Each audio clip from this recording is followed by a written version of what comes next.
Elias Vance stepped out of his black limousine, the soles of his expensive Italian shoes crunching on the dry gravel of his childhood driveway. After 9 years of building an empire in Dubai, he was finally home.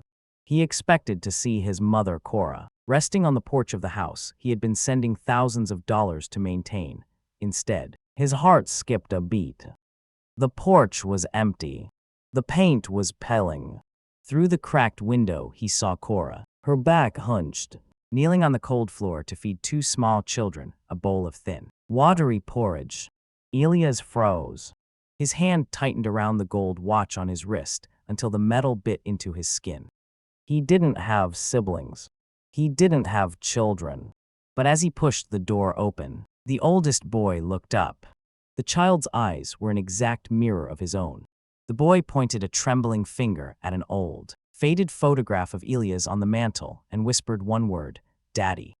Why was a billionaire's mother living in poverty? And whose children were these, carrying his own face? The truth was buried deeper than Elias could have ever imagined. It is good to have you with us for today's story. Please like and subscribe to support our channel. Also, let us know in the comments, where are you watching from? New York, London, or perhaps Nairobi? We want to know. The heavy door of the old house creaked as Elias stepped inside. The air smelled of damp wood and cheap cleaning supplies. This was not the homecoming he had pictured while sitting in his air-conditioned office in Dubai. For 9 years, Elias had climbed the corporate ladder with one goal: to ensure his mother Cora never had to lift a finger again. He had sent $5,000 every single month. In his mind, she was living in a renovated mansion with a private gardener. But as he stood in the narrow hallway, he saw a bucket catching drips from the ceiling. The wallpaper he remembered from his childhood was still there, now yellowed and curling at the edges. Elias looked down at his tailored suit. He felt like an alien in his own home. He reached into his pocket and felt the weight of a gold necklace he had bought for her, a gift that cost more than this entire house was worth. "Mama," he called out, his voice thick with confusion. Cora didn't stand up immediately. She stayed on her knees, her hands trembling as she wiped the face of the younger girl with a ragged towel. When she finally turned, her eyes didn't fill with the joy Elias expected. Instead, they flickered with a sudden, sharp flash of terror. She didn't run to hug him. She moved her body instinctively, blocking his view of the 2 children. "Elias," she whispered, her voice rasping. "You weren't supposed to come back without calling." Elias took a step forward, his eyes locked on the boy sitting on the floor. The boy was wearing a t-shirt that was 3 sizes too big, held together by safety pins. But it wasn't the poverty that stopped Elias in his tracks. It was the way the boy tilted his head. It was the small birthmark on the boy's left temple, the exact same spot where Elias had his own. "Who are they, Mama?" Elias asked, his voice low and steady, though his heart was hammering against his ribs. "And why is the house like this?" "I sent the money. I sent enough to buy this whole block." Cora's gaze darted toward the kitchen, toward a stack of unopened envelopes sitting on the counter. She swallowed hard, her knuckles turning white as she gripped the back of a wooden chair. "The money is gone, Elias," she said, looking at the floor. "And these children. They are the reason I couldn't tell you the truth." Before Elias could ask another question, a heavy boot stepped onto the front porch behind him. A shadow fell over the room, and the children immediately shrank back into the corner, their faces pale with fear. Cora, a loud, jagged voice barked from the doorway. "I know the mail came today. Don't make me come in there and find it myself." Elias spun around, his hand moving instinctively to the doorframe. Standing there was a tall man with a thick, unkempt beard and a grease-stained jacket. This was Uncle Otis. He wasn't Elias' real uncle, but a distant relative who had promised to look after Cora when Elias first moved to Dubai. Back then, Otis seemed reliable. Now, his eyes were bloodshot and his breath smelled of stale tobacco. Otis didn't see Elias at first. His eyes were locked on the small wooden table where the mail sat. He took 2 aggressive steps into the kitchen, his heavy boots echoing on the rotted floorboards. But then, he saw the expensive black wool of Elias' suit. He saw the polished watch. Otis stopped dead. His jaw tightened, and for a split second, a look of pure panic crossed his face. Elias, Otis stammered, his voice losing its bark. You're back, Earlies. Elias didn't move. He stood between Otis and his mother, his eyes narrowing. Early. It's been 9 years, Otis. Why is my mother living in a house that's falling apart?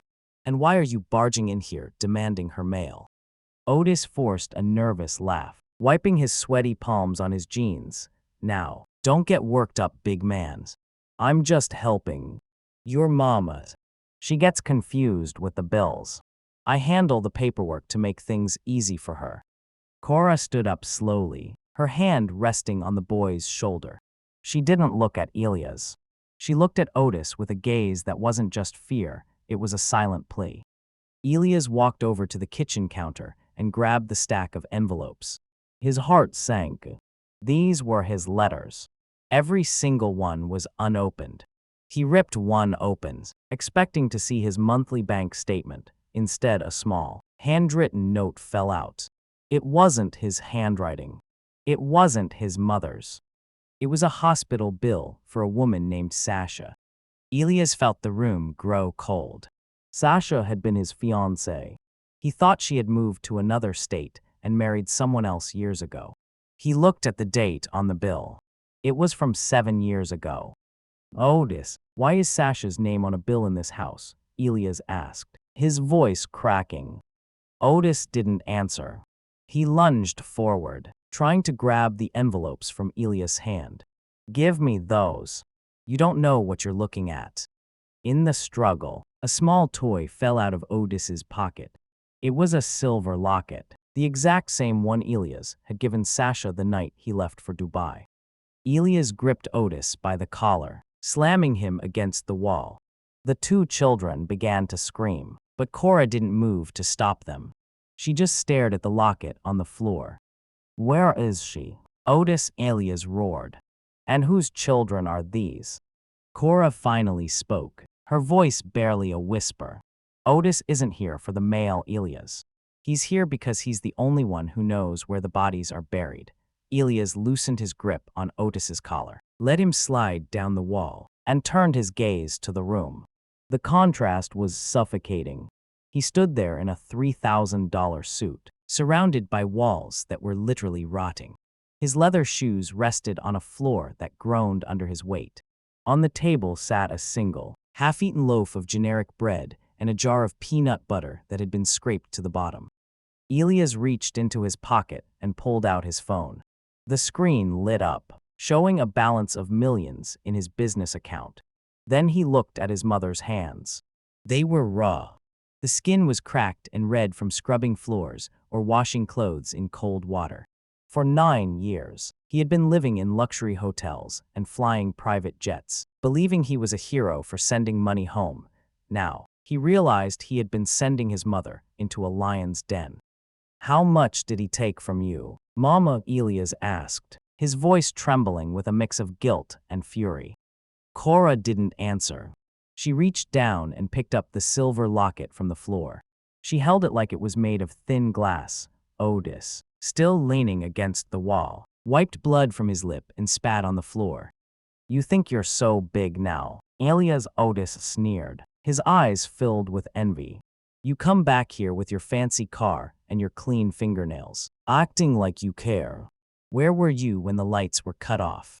Where were you when the landlord was screaming at the door? I sent $5,000 every month. Otis, Elias roared. I have the receipts. Receipts don't fill stomachs. Otis hissed. He pointed a dirty finger at the two children. Those kids haven't had a new pair of shoes in 3 years. Look at them. Look at what your success bought them. Elias looked at the boy Julian.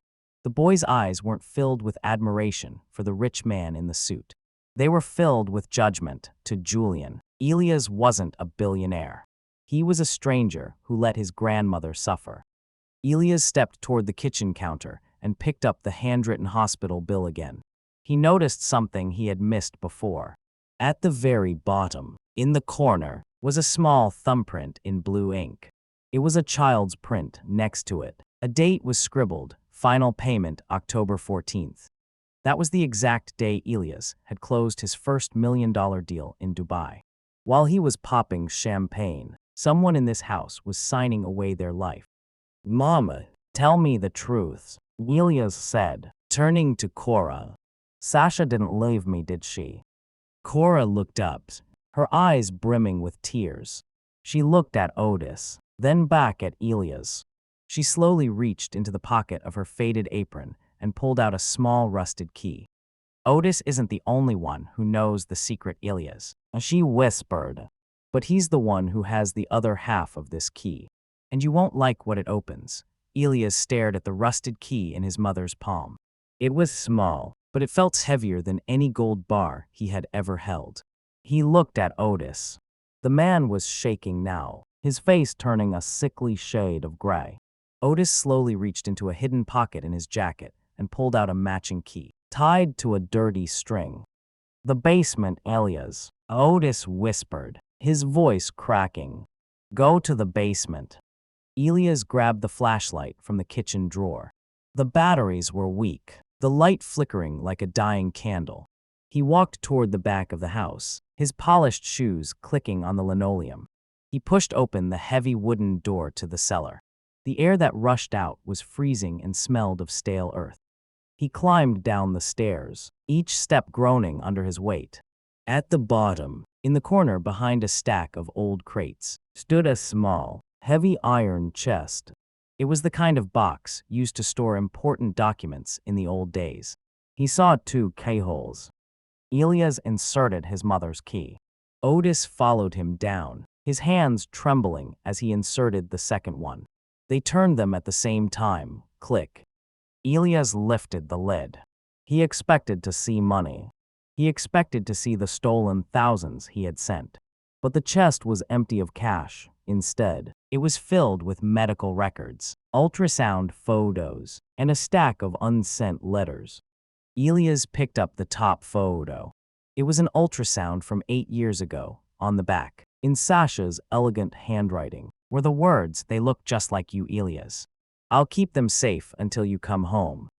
Elias felt his knees go weak. He dropped the photo and reached deeper into the chest. His hand brushed against something cold and metallic. He pulled it out. It was a hospital identification bracelet. It didn't belong to Sasha. It belonged to a baby boy named Elias Vance Jr. Elias' breath hitched. He looked up at Otis, then at the stairs where Julian was standing in the shadows, watching him. "Julian isn't just a child," my mother took in. Elias realized, the words tasting like ash in his mouth. "He's mine." But as he reached for the last letter at the bottom of the box, he saw a different name on the envelope. A name that made the blood freeze in his veins. It wasn't addressed to him. It wasn't addressed to his mother. It was a legal notice from a private cemetery, and the date on it was only 3 days ago. "Mama," Elias called out, his voice a broken sob. "Why is there a bill for a funeral that hasn't happened yet?" Elias scrambled up the basement stairs, nearly tripping over his own feet. He burst into the kitchen, clutching the cemetery notice so hard his knuckles turned white. His breathing was shallow and ragged. He looked at Cora, who was now sitting at the small table, her head bowed. "Explain this," Elias shouted, slamming the paper onto the scarred wooden surface. "A funeral notice for who? Sasha, is she? Is she gone?" Cora didn't look up. She only gripped her apron with trembling fingers. Elias didn't wait for an answer. He turned his fury toward Otis, who had followed him up from the cellar, hovering by the door like a shadow. "You," Elias pointed a shaking finger. "You told me she left. You said she moved away and started a new life. I believed you. I worked myself to the bone in a desert for 9 years because I thought I had nothing left here." Otis opened his mouth to speak, but no sound came out. He looked toward the hallway where the 2 children were hiding. "I don't want to hear your lies anymore," Elias roared. He grabbed his car keys from the counter. I'm going to that cemetery. I'm going to find out whose name is on that headstone. Elias. Stop, Cora finally cried out, her voice cracking as she stood up. You can't go there, not yet. Elias froze, his hand on the doorknob. He turned slowly to look at his mother. Why not? Give me one reason why I shouldn't find out where the mother of my children is. Cora walked toward him, her steps heavy and slow. She didn't look at the paper. She looked at the small girl Keisha, who was peeking from behind the doorframe. Sasha isn't at that cemetery, Elias. Cora whispered. Elias felt the air leave his lungs. He looked at the notice again. The address was correct. The date was 3 days ago. Everything was official. Then who is, he asked, his voice barely audible. Cora took a deep breath, her eyes filling with a fresh wave of tears. She reached out to touch Elias' expensive sleeve, but he pulled away. The funeral notice isn't for Sasha, she said, her voice trembling. And it's not for anyone who has passed away yet. It was a threat, Elias. A message sent to this house to keep me quiet. Elias felt a cold shiver run down his spine. He looked at Otis, who was suddenly staring at the floor, refusing to make eye contact. A threat from who? Elias demanded. Before Cora could answer, a black SUV with tinted windows pulled slowly into the gravel driveway. It stopped right behind Elias' limousine. A man in a sharp, gray suit stepped out. He didn't look like a local. He looked like he belonged in a corporate boardroom or a courtroom.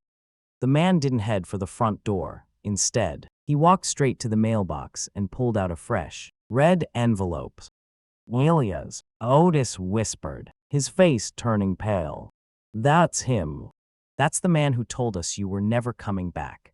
Elias watched through the window as the man in the gray suit tucked the red envelope under his arm and began walking toward the porch. The driveway was no longer quiet. Neighbors from the surrounding houses began to step out onto their lawns, whispering and pointing.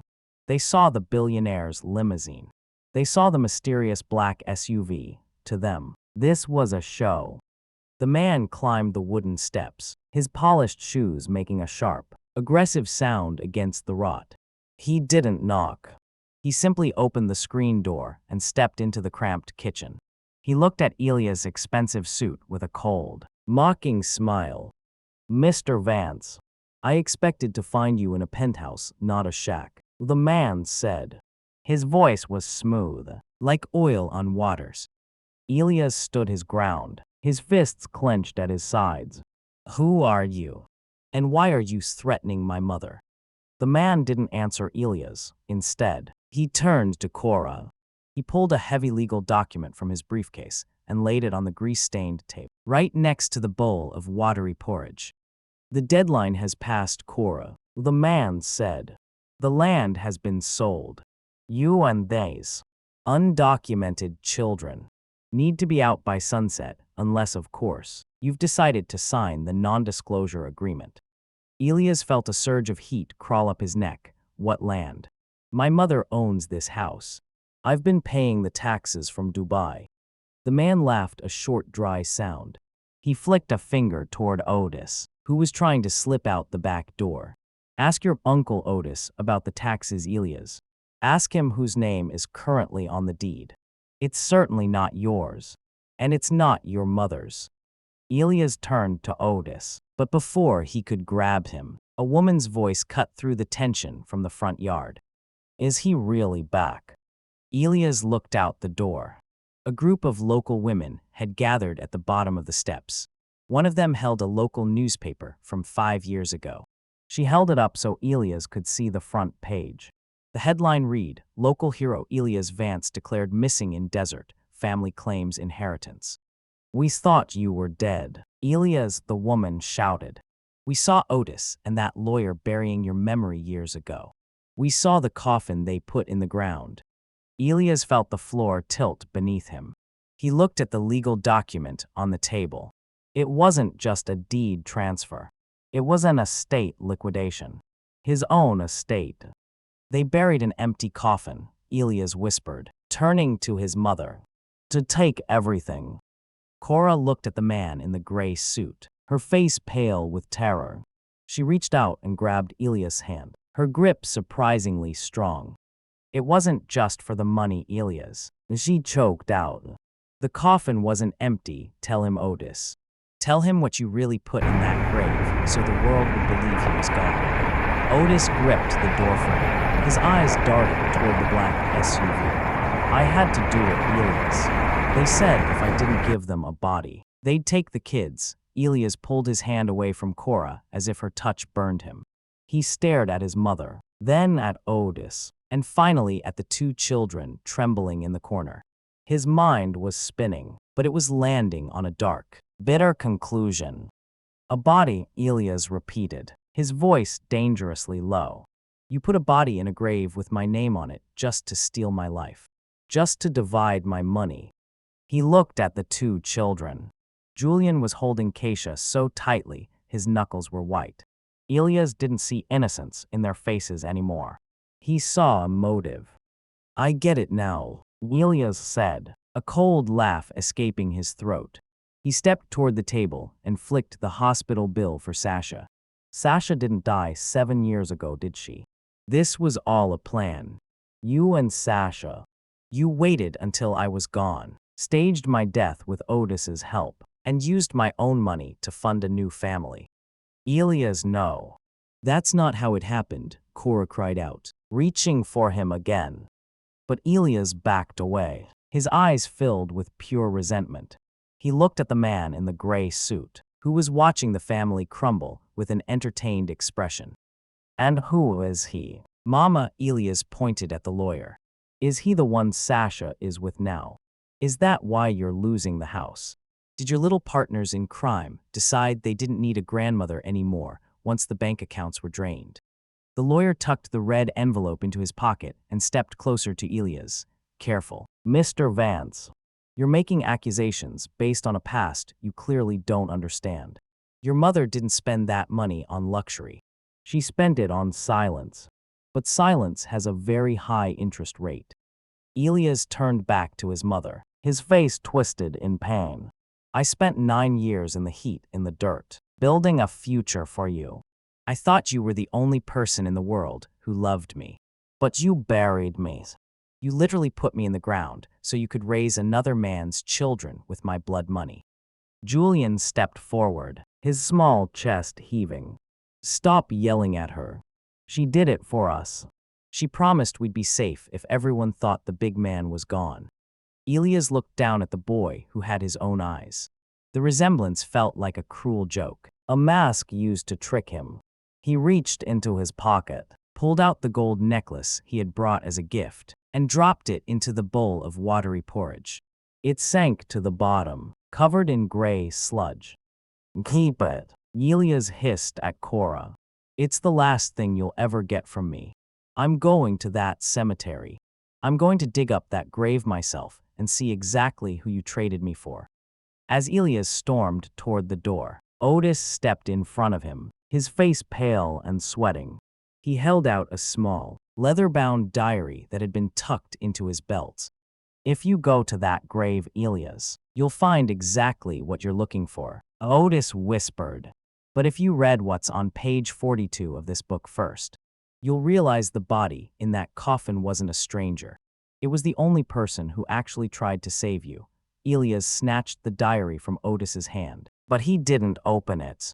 His vision was blurred with rage. To him, this book was just another piece of a long, elaborate lies.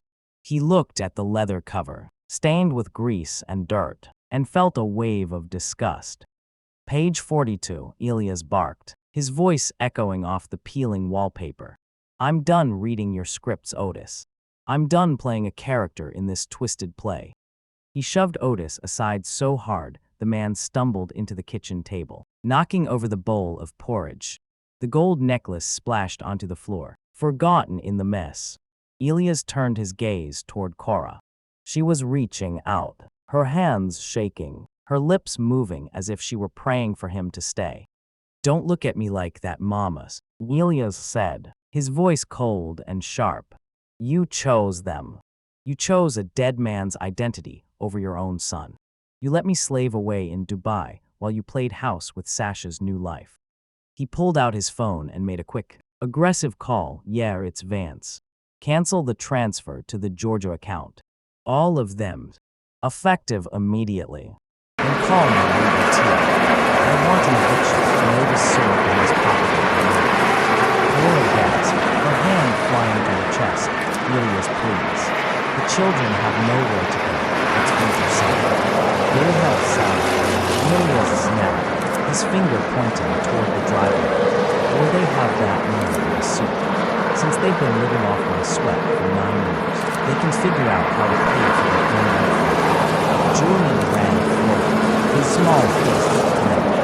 He stood between Ilias and her, his chin tilted up defiantly. We don't want your nails. We just wanted a father who wasn't a monster. Ilias looked down at the boy. For a second, seeing his own face in that child almost broke his resolve. But then he remembered the empty coffin. He remembered the newspaper headline declaring him dead. He stepped around the building without a word and walked out into the cold evening air. He climbed into his limousine and slammed the door. Drive, he commanded. To the Pine Ridge Cemetery, now. As the car pulled away, kicking up gravel, Ilias finally looked down at the diary in his lap. It had fallen open. Not to page 42, but to the very back cover. Taped there was a small, yellowed scrap of paper. It was a receipt from a local pharmacy, dated only 1 week after Ilias had left for Dubai. The receipt was for a heavy dose of heart medication, and it was signed by Sasha. But next to her signature, there was a frantic note scrawled in red ink. They said they'll stop his oxygen if the money doesn't come today. Cora, please, help me choose. Ilias felt a sudden, sharp chill that had nothing to do with the winter air. He looked toward the cemetery gates appearing in the distance. Wait, Ilias whispered, his hand trembling as he reached for the door handle. If Sasha was buying heart medicine back then, who was the oxygen for? The black limousine screeched to a halt in front of the rusted iron gates of Pine Ridge Cemetery. The driver kept the engine running, the low hum sounding like a funeral dirge in the silent night. Ilias stepped out into the biting wind, the pharmacy receipt still crushed in his trembling fingers. His mind was a storm of dark thoughts. He didn't need a map. He followed the fresh tire tracks in the snow until he reached a secluded corner under a dying oak tree. There it was, a headstone so new the dirt around it hadn't even settled. Ilias clicked his flashlight on. The beam cut through the darkness, landing on the cold marble. His heart stopped. The name on the stone wasn't Sasha. It wasn't his mother's name. It was his own. Ilias Vance, beloved son and father. Ilias fell to his knees, the frozen ground soaking into his expensive trousers. He looked at the dates. According to this stone, he had died 5 years ago. He stared at the dirt, realization sinking in like a knife. They hadn't just stolen his money. They had buried his very existence. Suddenly, his phone vibrated in his pocket. It was a notification from his bank. The account he had used to send money to his mother for 9 years had just been drained to zero. Not by Otis. Not by the lawyers. The transaction location was a small medical clinic just 5 miles from where he was standing. Ilias scrambled back into the car. Go to the Grace Memorial Clinic, fast. When he arrived, the building was nearly dark. He burst through the double doors, his face pale and his eyes wild. He ignored the nurse at the desk and ran toward the only room with a light under the door. He threw the door open. The room was filled with the rhythmic hiss of an oxygen machine. Cora was there. She was slumped in a chair, her eyes closed, looking more like a ghost than a woman. Next to her, a woman lay in the bed, her face covered by a plastic mask. She was so thin her bones seemed to be pushing through her skin. Ilias, Cora whispered, her eyes fluttering open. She didn't look happy to see him. She looked devastated. You shouldn't have come here. The money is gone. The lawyer. He took everything to pay for this last hour. Elias looked at the woman in the bed. It was Sasha, but her eyes weren't looking at him. They were fixed on a small, grainy monitor next to her bed. Sasha, Elias choked out, reaching for her hand. It was ice cold. She turned her head slowly. She didn't smile. A single tear tracked through the dust on her cheek. She pointed a weak finger toward a small closet in the corner of the room.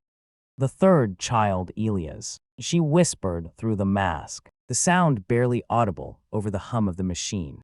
The one they didn't want you to find. Elias walked toward the closet, his hand shaking as he reached for the handle. He pulled it open, expecting to see more medical files. Instead, he found a small, wooden cradle. Inside was a baby, barely a few months old, wrapped in a blanket with his name embroidered on it. But the baby wasn't moving, and the monitor next to Sasha suddenly emitted a long, flat, piercing tone. The flat line on the monitor felt like a scream in the silent room. Elias stood frozen by the cradle, his heart hammered against his ribs. Sasha's hand slipped from the edge of the bed, falling limp. But before Elias could cry out, Cora lunged forward. She didn't grab the defibrillator. She didn't call the nurse. Instead, she reached under Sasha's pillow and pulled out a small, high-tech remote. She pressed a button, and the flatline stopped. The monitor flickered, then changed. It wasn't a heart rate anymore. It was a live video feed of a dark warehouse. The baby in the cradle. He's just a decoy, Elias, Cora whispered, her voice trembling as she stared at the screen. And Sasha isn't dying of a disease. She's being poisoned, slowly, every single day through that IV drip. Elias looked at the IV bag. The liquid inside wasn't clear. It was a murky pale blue. He ripped the needle out of Sasha's arm, his eyes wide with horror. Sasha's chest gave a ragged heave. She gasped for air, her eyes snapping open, looking at Elias with a mixture of terror and relief. They took him, Sasha choked out, her voice a dry rasp. The third child, your son Elias, not Julian. Not the girls. The one who carries the key to your offshore accounts. Elias felt the room spin. What accounts? I don't have offshore accounts. Cora stood up, her face hard and determined. She grabbed a hidden panel behind the bedside table and pulled out a thick, black binder. She threw it onto the bed. Inside were dozens of documents, all signed with Elias' name. But the signatures were dated from 3 years ago, while Elias was still in Dubai. You died in that desert, Elias, at least. That's what the world was told, Cora said, her voice cold. The man in the gray suit didn't just take the land. He took your identity. He's been using your name to move billions through a shadow company. But there's one thing he couldn't bypass, a DNA-locked vault that only your firstborn son can open. Elias looked at the video feed. In the corner of the dark warehouse, he saw a small boy, no more than 6 years old, sitting on a wooden crate. The boy was holding a small, silver locket, the exact mate to the one Elias had seen at the house. They kept Sasha alive just to keep the boy quiet, Cora explained, her hand shaking as she pointed to the screen. And they used Otis to keep me trapped. Every dollar you sent was intercepted and used to pay the guards holding your son. Elias grabbed the binder, his mind racing. He saw a photo of the man in the gray suit, but he wasn't alone. He was standing next to a man whose face was blurred, but he wore a very familiar ring. A ring Elias had seen earlier that day. Otis isn't the villain, Elias, Sasha whispered, grabbing his hand with surprising strength. He was the only one trying to pay the ransom. Look at the last page. Elias flipped to the end. It wasn't a legal document. It was a map of the cemetery he had just left. There was a red X marked not on the grave, but on the caretaker's shack. The boy is there, Elias asked. Sasha shook her head, her eyes darting to the door. No. The boy is gone. But the person who actually sold you out is standing right behind you, Elias didn't turn around immediately. He stared at the hospital window, seeing his own reflection, a man who had returned with arrogance, thinking money was the answer to everything. He saw the face of a son who had insulted his mother and a father who had almost abandoned his own flesh and blood. The weight of his words from earlier, the eviction notice, the accusations, the coldness pressed down on his chest like a mountain of lead. He slowly turned his head. Standing in the doorway wasn't the man in the gray suit. It was the limousine driver he had hired at the airport. The man was no longer wearing his cap. He was twisting a familiar ring on his finger, the same blurred ring from the photo. "I'm sorry, Mama," Elias whispered, his voice cracking. He didn't look at the driver yet. He looked at Cora's worn-out shoes and her trembling hands. "I was blind. I let my success turn me into a stranger." Elias reached into his pocket. He didn't pull out a phone to check his bank balance. He pulled out the small, rusted key his mother had given him. He walked over to her and closed her hand around it. "I'm not leaving again," Elias said, his voice regaining a different kind of strength, not the strength of a billionaire, but of a son. "I'm going to fix this. Everything." He turned to the driver. The man's hand was resting inside his jacket, a clear threat. Elias didn't flinch. He took off his expensive watch and tossed it onto the floor. It shattered near the driver's feet. "You want the DNA-locked vault?" Elias asked, his eyes burning with a dark, focused intensity. "You won't get it from a 6-year-old boy. And you won't get it from me if anything happens to this family." The driver smiled a cold, jagged expression. He pulled a small radio from his pocket. "The boy is at the caretaker's shack, just like the map said. But he's not alone, Mr. Vance. And he's not the only one wearing a heart monitor tonight." Elias felt a cold sweat break out on his neck. He looked at Sasha, then at the black binders. He realized the map wasn't showing where the boy was being held. It was showing where the explosives were planted. "You have 10 minutes to choose, Elias," the driver said, stepping back into the hallway. "The hospital, the house with the other 2 children, or the shack. You can only reach one in time." The driver vanished into the darkness of the corridor. Elias stood in the center of the room, the silence of the clinic now feeling like a countdown. He looked at his mother. "Mama, take Sasha and the decoy baby. Use the service elevator," Elias commanded, his mind racing through every street and shortcut in the town. But as he grabbed the map to run, he noticed a small, handwritten note tucked into the very last plastic sleeve of the binder. It was Otis's handwriting, but it was dated for asterisk tonight asterisk. "Don't go to the shack, Elias." The note read, "The driver is lying. The boy is already in the car." Elias ran to the window and looked down at his own limousine. The engine was revving. He saw a small, pale hand press against the tinted glass of the back window. But there was someone else in the driver's seat. Someone Elias thought was still back at the house, unconscious on the kitchen floor. Elias leaned against the glass, his breath fogging the window. In the driver's seat of the limousine was Otis. But Otis wasn't escaping. His head was slumped against the steering wheel, and his hands were zip-tied to the column. The man in the gray suit stood just outside the car door, holding a remote detonator and checking his watch. 10 minutes is too long, Elias whispered. He didn't run for the stairs. He knew the elevator was a trap. Instead, Elias grabbed a heavy metal oxygen tank from the corner of the room. He turned to Cora. "Get everyone to the floor, now." With a roar of pure desperation, Elias swung the tank against the reinforced hospital window. The glass shattered into 1,000 jagged diamonds. Cold night air rushed in, but Elias didn't hesitate. He stepped onto the narrow concrete ledge, 3 stories above the parking lot. Down below, the man in the gray suit looked up, his eyes widening in surprise.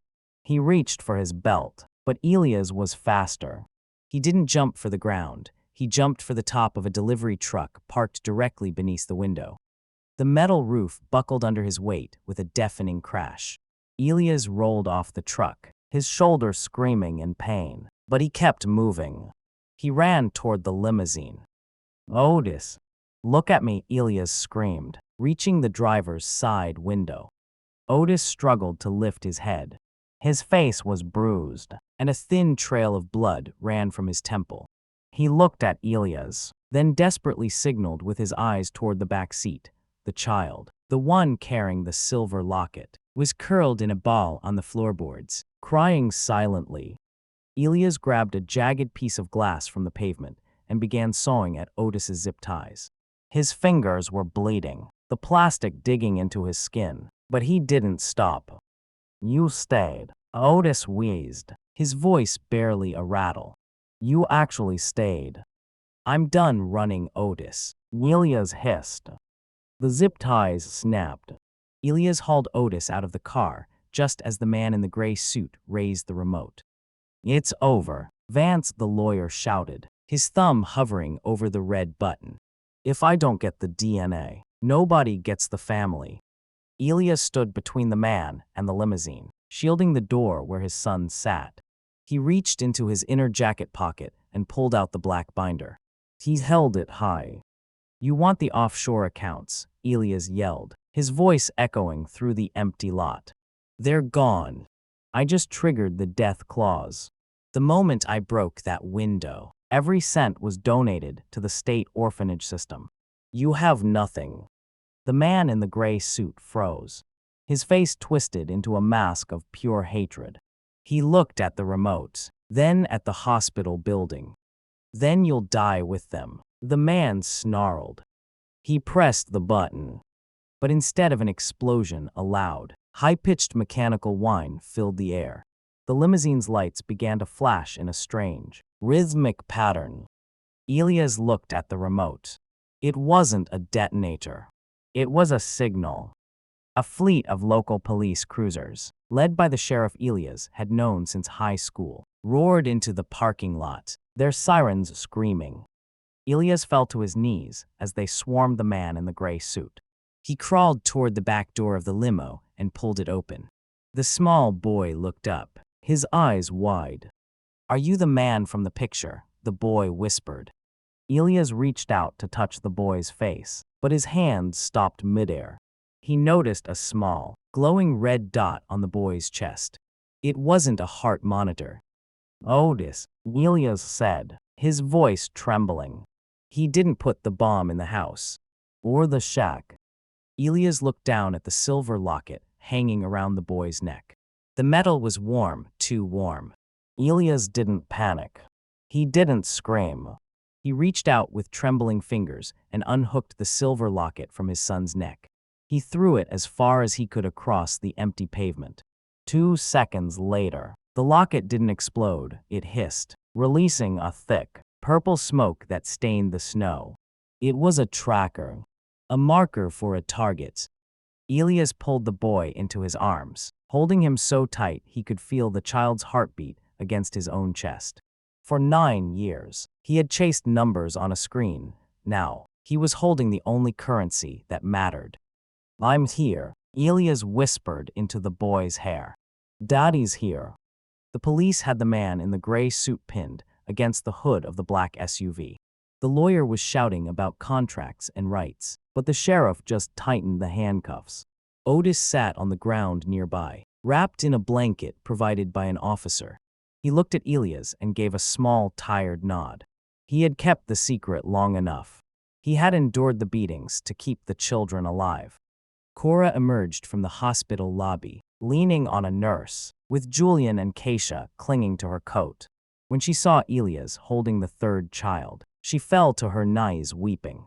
The family was whole, but the scars remained. 3 days later, the limousine was gone. Elias sat on the porch of the old house. The peeling paint was still there, but the air felt different. He had traded his penthouse in Dubai for a local contractor's crew. They were already measuring the roof.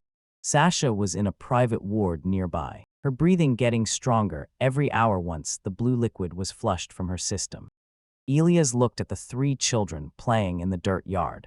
Julian was teaching the youngest boy how to throw a ball. Elias reached into his pocket and pulled out the small, rusted key his mother had given him. He looked at the old, wooden door of the house. He had the billions back. The death clause had been a bluff, a digital trick to force the lawyer's hand. He had enough money to buy 10 mansions. But as he watched Mama Cora come out with a tray of fresh tea, he realized he didn't want to move. Elias, Cora said, sitting beside him. The lawyer is in jail. Otis is in rehab. But there's one thing you still haven't opened. She handed him a small, sealed envelope. It wasn't from a bank or a court. It was a letter Elias had sent 7 years ago. It had been opened once, then resealed with tape. Elias opened it. Inside wasn't a letter from him. It was a response, written in a handwriting he didn't recognize. If you're reading this, Elias is already forgotten. We have the boy. Now pay the rest. Elias felt the blood drain from his face. The man in the gray suit was just a pawn. The real person who had signed the letter was someone Elias had trusted with his life in Dubai. The story wasn't over. It was just moving to a different house. What would you do if you realized your greatest enemy was still sitting in your office 10,000 miles away? Let us know in the comments. And remember, family is the only thing worth fighting for.